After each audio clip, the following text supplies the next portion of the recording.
Election అప్డేట్స్ను అందరికంటే ముందుగానే తెలుసుకోవాలంటే ఈరోజే ఆర్టీవీ లైవ్ యాప్ని మీ మొబైల్లో డౌన్లోడ్ చేసుకోండి. ఆదిలాబాద్ పార్లమెంట్కు సంబంధించి కౌంటింగ్ విషయంలో సర్వం సిద్ధమైందని చెప్పుకోవచ్చు. ప్రస్తుతానికి మనం కౌంటింగ్ కేంద్రం వద్ద ఉన్నాం. కౌంటింగ్ కేంద్రం వద్ద ఎటు చూసినా బారికేడ్లు ఏర్పాటు చేశారు. ముఖ్యంగా 144 సెక్షన్ మధ్య భారీ పోలీస్ బందోబస్తు ఏర్పాటు చేశారని చెప్పుకోవచ్చు. దాదాపుగా 11,000 మందిపై 1,100 మంది పోలీసుల ఆధ్వర్యంలో భారీ బందోబస్తు ఏర్పాటు చేశారు. బందోబస్తులో ప్రధానంగా స్థానిక పోలీసులతో పాటు కేంద్ర పోలీస్ బలగాలను కూడా పూర్తి స్థాయిలో ఇన్వాల్వ్ చేసిన పరిస్థితి. అంతా కూడా పోలీస్ నిఘా నీడలో పూర్తి స్థాయిలో ఉంది. ముఖ్యంగా కౌంటింగ్ కేంద్రాల వద్ద 144 సెక్షన్ కూడా విధించిన పరిస్థితి కనబడుతుంది. ఎవరొచ్చినా పూర్తిగా తనిఖీ చేసి ఎలక్ట్రానిక్ పరికరాలు ఏది లోపలికి తీసుకోకుండా పూర్తిగా పోలీసులు అన్ని చెకింగ్లు చేస్తున్న పరిస్థితి కనబడుతుంది. చెకింగ్లు చేస్తూ ఎట్టి పరిస్థితుల్లో పలు జాగ్రత్తలు కూడా తీసుకునే విధంగా పూర్తి ఏర్పాట్లు చేస్తున్న పరిస్థితి కనబడుతుంది. అయితే ప్రధానంగా 8 గంటలకు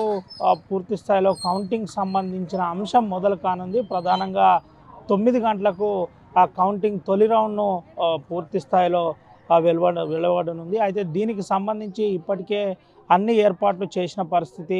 అధికారులు కౌంటింగ్ సంబంధించిన ఏర్పాట్లు ఇప్పటికే పూర్తి చేసిన పరిస్థితి అయితే కనబడుతుంది. దీంతోపాటు ప్రధానంగా రౌండ్ వారీగా అంటే 30 నుంచి 45 నిమిషాలకు తొలి రౌండ్ రానుంది. దీనికి సంబంధించి అన్ని ఏర్పాట్లు పూర్తి చేశారు. ప్రధానంగా ఇప్పటికే జిల్లా రిటర్నింగ్ అధికారితో పాటు జిల్లా అబ్జర్వర్ కూడా పూర్తి స్థాయిలో కౌంటింగ్ సంబంధించిన అంశంపై పూర్తి అవగాహనతో పాటు ప్రధానంగా ఎవరైతే డ్యూటీలో పాల్గొన్న వారికి ఇప్పటికే ట్రైనింగ్ ఇచ్చిన పరిస్థితి. మైక్రో అబ్జర్వర్స్ కావచ్చు పూర్తి స్థాయిలో సాంకేతిక పరిజ్ఞానాన్ని పూర్తి స్థాయిలో ఎప్పటికప్పుడు అప్డేట్ చేస్తూ ఈవీఎంలకు సంబంధించి ఎటువంటి ఇబ్బంది లేకుండా ఇప్పటికే అన్ని ఏర్పాట్లు చేసిన పరిస్థితి కనబడుతుంది.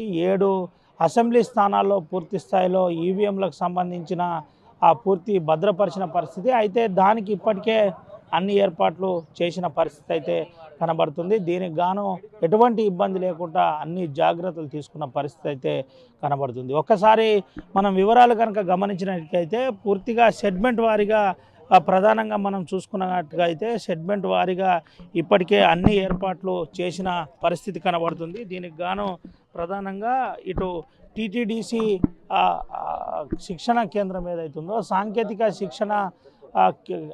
శిక్షణాభివృద్ధి కేంద్రంలో ప్రధానంగా ఆదిలాబాద్ సంబంధించి ఇటు పూర్తి లెక్కింపు జరుగుతుంది. ఇప్పటికే అన్ని ఏర్పాట్లు చేసిన పరిస్థితి. అయితే ఆదిలాబాద్లో 14 టేబుల్స్ ఉంటాయి. 14 టేబుల్స్లో 23 రౌండ్లు ఉంటాయి. అటు బోత్లో చూసినట్టు కనుక అయితే 22 టేబుల్స్ ఉంటాయి. ప్రధానంగా 14 రౌండ్లు ఉంటాయి. దీనికి సంబంధించి ఇప్పటికే 598 పోలింగ్ స్టేషన్లు చూసిన పరిస్థితి. ప్రధానంగా దీంట్లో ఇటు ఆదిలాబాద్ జిల్లాకు వచ్చేసి చూసినట్టు కనుక అయితే ప్రధానంగా 3,46,293 మంది ఓటర్లు తమ ఓటు హక్కును వినియోగించుకున్న పరిస్థితి. అయితే పార్లమెంట్ పరిధిలో పార్లమెంటు ఓవరాల్గా చూసినట్టు కనుక అయితే 12,21,563 మంది ఓటర్లు పూర్తి స్థాయిలో ఇటు ఓటు హక్కును వినియోగించుకున్న పరిస్థితి కనబడుతుంది. దీంట్లో ప్రధానంగా చూసినట్టుకైతే పాలిటెక్నిక్ ఐటీఐలో కూడా పూర్తి స్థాయిలో ఇటు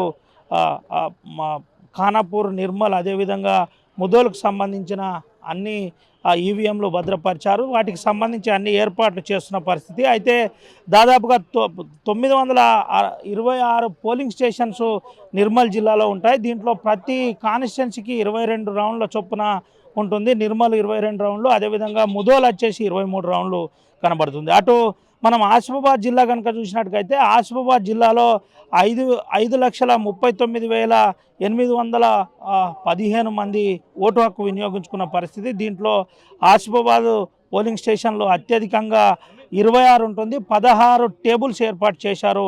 అదేవిధంగా సిర్పూర్ చూసినట్టుకైతే సిర్పూర్లో కూడా 23 రౌండ్లు ఏర్పాటు చేసిన పరిస్థితి కనబడుతుంది. ఓవరాల్గా 114 ఏర్పాటు చేసిన పరిస్థితి. ఇప్పటికే పూర్తి ఏర్పాట్లు చేశారు. ప్రధానంగా 100 ఆ 14 టేబుల్స్లో ఎటువంటి ఇబ్బంది లేకుండా అన్ని ఏర్పాట్లు ఇటు అధికారులు చేస్తున్న పరిస్థితి కనబడుతుంది. ముఖ్యంగా పోలీసులు చాలా సీరియస్గా 144 సెక్షన్ అమలు చేస్తున్నారు. ఎటువంటి అవాంఛనీయ సంఘటనలు జరగకుండా జాగ్రత్తలు పడుతున్న పరిస్థితి కనబడుతుంది. అయితే 3 పోలింగ్ కేంద్రాలుగా ఇటు 3 ప్రధానంగా ఉమ్మడి ఇటు ఆదిలాబాద్ జిల్లాలోని 2 సెగ్మెంట్లు ఉంటాయి. ఒక సెగ్మెంటు ఇటు ఆదిలాబాద్ కావచ్చు, అటు పెద్దపల్లి కొంతమేరకు ఆదిలాబాద్లో వస్తుంది. మంచిరాళ్ళు, అది చెన్నూరు, అదేవిధంగా అటు బెల్లంపల్లి కలిపి అటు పెద్దపల్లి సెగ్మెంట్కు వెళ్తున్న పరిస్థితి. అయితే ఆదిలాబాద్ సెగ్మెంట్కి సంబంధించి పూర్తి ఈవీఎంలు జిల్లాల వైజ్గా డివైడ్ చేసిన పరిస్థితి కనబడుతుంది. ఆ జిల్లాల వైజ్గా డివైడ్ చేసిన ప్రధానంగా జిల్లాల వైజ్గా డివైడ్ చేసిన దాంట్లో ముఖ్యమైన దాంట్లో ఒకటి ఆదిలాబాదు పాలిటెక్నిక్ కళాశాలతో పాటు సోషల్ వెల్ఫేర్, అదేవిధంగా టీటీడీసీ.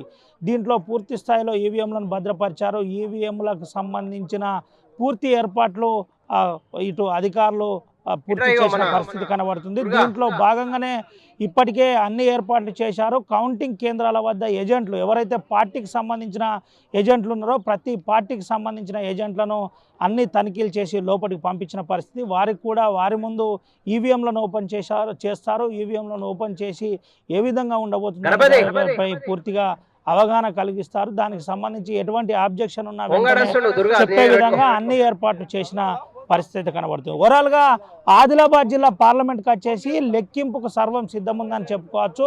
8 గంటలకు ఆ తొలి ఈవీఎంను ఓపెన్ చేస్తారు. 8 గంటల 45 నిమిషాల నుండి 9 గంటల లోపు మొదటి రౌండ్ అయితే వెలువడుతుంది. ప్రధానంగా 11 మంది అభ్యర్థులు ఆదిలాబాద్ సెగ్మెంట్ నుంచి, పార్లమెంట్ సెగ్మెంట్ నుంచి పోటీ చేసిన పరిస్థితి కనబడుతుంది. దీంట్లో ప్రధానంగా బీఆర్ఎస్ కావచ్చు, కాంగ్రెస్ కావచ్చు, బీజేపీల మధ్య ప్రధాన పోటీ ఉంటుందని అయితే చెబుతున్న పరిస్థితి కనబడుతుంది. కౌంటింగ్ కేంద్రం వద్దనే ఉన్నాం. కౌంటింగ్ కేంద్రం వద్ద పూర్తి ఏర్పాట్లు పూర్తి చేశారు. మరోసారి చెప్పే ప్రయత్నం చేస్తున్నాం. ఇప్పటికే సర్వం సిద్ధం చేశారు.